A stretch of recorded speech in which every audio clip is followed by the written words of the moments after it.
Today we're going to have a little look at the Selene Landscape Spotlights. This is a 2-pack of spotlights with what's called a remote panel, which means the panel is separate from the lights themselves. We'll look at the contents, learn a bit about the product and look at the brightness of them at the end of the video.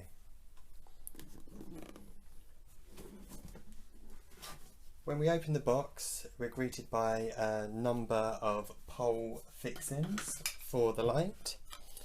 Having a separate panel and 2 lights, there are 3 poles and 3 spikes in the box.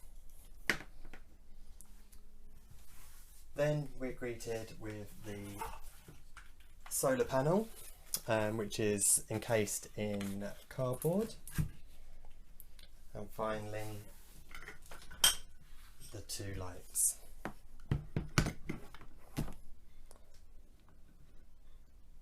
As well as a fixing pack with all the raw plugs and screws should this need to be wall or ground mounted. To look at the spikes first, there are 2 different types. The 2 with a circular top to it is for the lights themselves, and then the 3rd spike we have has a simple hole and flat plate. This is if you need to spike mount the panel. The wall mounted or ground mounted option for the panel is fixed to the panel to start off with.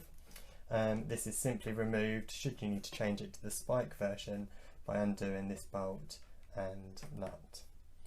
Please make sure you take care not to lose the nut, as it can be quite fiddly. The panel can be angled to the direction you wish and can be turned on and off via this button on the back. Then we'll come on to the lights themselves. The lights again come with the ground or wall mounting bracket attached to them.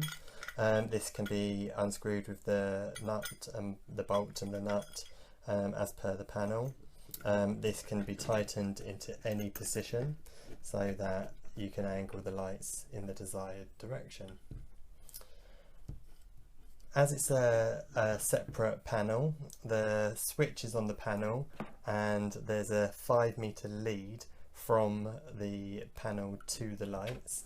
This has a Y connector allowing the lights to be positioned a maximum of 10 meters apart, because this bit goes to this connection and then there's 5 meters from here to each light. We'll plug this in now to the panel. It's a tight compression fit to ensure the waterproofing of it. We always recommend the panel is mounted as elevated as possible to maximise winter performance. But we'll now turn this on the back of the panel, and as I turn the lights off we'll get to see the brightness of the lights. With 2 lights, it gives us the option of separating the beam or mounting them close.